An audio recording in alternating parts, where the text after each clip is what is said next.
Aleluia, louvado seja o nome do Senhor. Irmãos, hoje eu falo sobre uma palavrinha que está em Lucas 12, 13 e 14. Eu quero dizer para os irmãos que o ser humano, ele já é egoísta por natureza.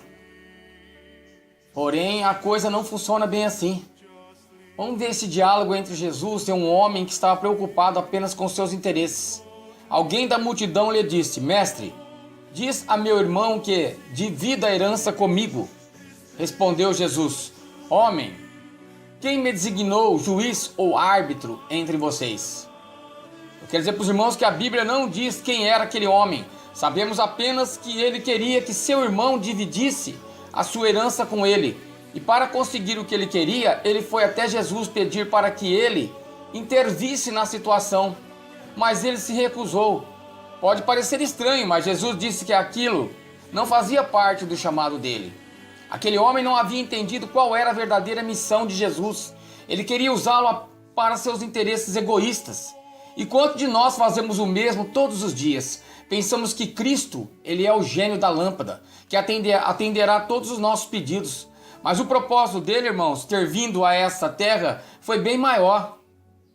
Pois ele mesmo disse: pois desci do céu não para fazer a minha vontade, mas para fazer a vontade daquele que me enviou. E esta é a vontade daquele que me enviou, que eu não perca nenhum dos que ele me deu, mas os ressuscite no último dia. João 6, 38, 39. Ou seja, a verdadeira missão de Jesus é nos salvar, é restaurar o nosso relacionamento com o Pai. Jesus conhecia a intenção do coração daquele homem e em seguida fez uma advertência sobre o perigo de querermos as riquezas deste mundo. Cuidado, fiquem de sobreaviso contra todo tipo de ganância. A vida de um homem não consiste na quantidade dos seus bens. Está em Lucas 12, 15. Nesta passagem, Jesus quer dizer: não podemos ser gananciosos, ou seja, termos um desejo desfreado por bens materiais e colocar as coisas como nosso alvo principal. Isso é idolatria, irmãos. Porque vocês podem estar certos disto: nenhum imoral, nem impuro, nem ganancioso que é idólatra tem herança no reino de Cristo. Está em Efésios 5:5. Assim façam morrer tudo que pertence à natureza terrena de vocês: imoralidade sexual, impureza, paixão, desejos maus. É a ganância que é idolatria. Está em Colossenses também 3:5.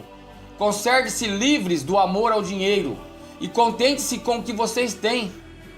Porque Deus mesmo disse: nunca o deixarei, nunca o abandonarei. Está em Hebreus 13:5. Muitas vezes, irmãos, achamos que só seremos felizes de verdade se tivermos muitos bens e riquezas. Porém, é necessário saber que a vida de uma pessoa, ela não consiste na abundância de coisas que ela possui. A vida vai muito além do material. Então Jesus contou uma parábola para aquele homem e aos que estavam à sua volta. A terra de certo homem rico produziu muito bem. Ele pensou consigo mesmo: o que vou fazer? Não tenho onde armazenar minha colheita. Então disse: já sei o que eu vou fazer. Vou derrubar os meus celeiros e construir outros maiores. E ali guardarei toda a minha safra e todos os meus bens. E direi a mim mesmo: você tem grande quantidade de bens armazenados para muitos anos. Descanse, coma, beba e alegre-se. Contudo, Deus lhe disse: insensato, esta mesma noite a sua vida lhe será exigida. Então quem ficará com o que você preparou? Assim acontece com quem guarda para si riquezas, mas não é rico para com Deus. Lucas 12, 16, 21. Fala sobre a parábola do rico insensato. Eu vejo 3 problemas na vida deste homem, desta parábola, irmãos. Ele era egoísta. Deus o abençoou ao permitir que as suas lavouras produzissem abundância. Em vez de colher os frutos e separar uma parte para ajudar os pobres e necessitados, ele preferiu estocar tudo. Ele pensou apenas no próprio conforto. 2. Ele planejou a sua vida somente para essa terra. Os bens materiais podem nos iludir e nos dar a sensação de segurança, mas no dia do juízo, eles não servirão para nada. De nada aproveitam as riquezas no dia da ira, mas a justiça livra da morte. Está em Provérbios 11:4. 3.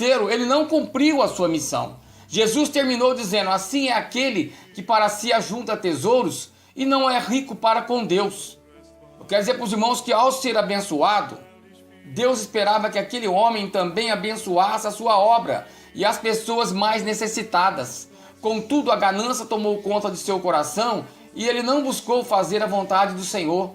Mas Jesus não parou por aí e continuou dizendo, e disse a seus discípulos, portanto vos digo, não estejeis apreensivos pela vossa vida, sobre o que comereis, nem pelo corpo, sobre o que vestireis, mas é a vida do que é o sustento, e o corpo mais do que as vestes. Considerai os corvos, que nem semeiam, nem cegam, nem têm despensa, nem celeiro, e Deus os alimenta. Quanto mais valei vós do que as aves. E qual de vós, sendo sólido, pode acrescentar um côvado à sua estatura? Pois se nem ainda pode as coisas mínimas, por que estás ansioso pelas outras? Considerai os lírios, como eles crescem, não trabalham, não fiam. E digo-vos que nem ainda Salomão, em toda a sua glória, se vestiu como um deles. E se Deus assim veste a erva que hoje está no campo, e amanhã é lançada no forno, quanto mais a vós, homens de pouca fé. Não pergunte, pois, que haveis de comer, ou que haveis de beber, e não andeis inquietos, porque as nações do mundo buscam todas essas coisas, mas vosso Pai sabe que precisai delas. Buscai antes o reino de Deus, e todas essas coisas vos serão acrescentadas. Não temas, ó pequeno rebanho, porque o vosso Pai agradou dar-vos o reino.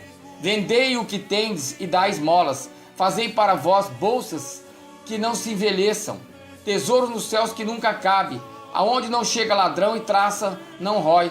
Porque onde estiver o vosso tesouro, ali também estará o vosso coração. Lucas 12, do 22 ao 34. Jesus falou sobre a preocupação. A nossa preocupação não serve para absolutamente nada. Ela não pode sequer, irmão, nos dar um dia a mais de vida. É uma característica daqueles que não servem a Deus. Jesus falou sobre a prioridade no versículo 31. Para tirar o nosso foco, Satanás tentará de todas as formas atrair a nossa atenção para as coisas do mundo e com isso deixarmos o reino de Deus por último. Quer dizer para os irmãos que Jesus falou sobre onde o nosso coração deve estar no versículo 34. O nosso coração está naquilo que mais valorizamos. Se estivermos focados nas coisas que o mundo pode proporcionar, o nosso coração estará fechado para as riquezas espirituais. Porém, se voltarmos a nossa atenção para o céu, Deus nos recompensará com glória eterna. Amém. Aleluia.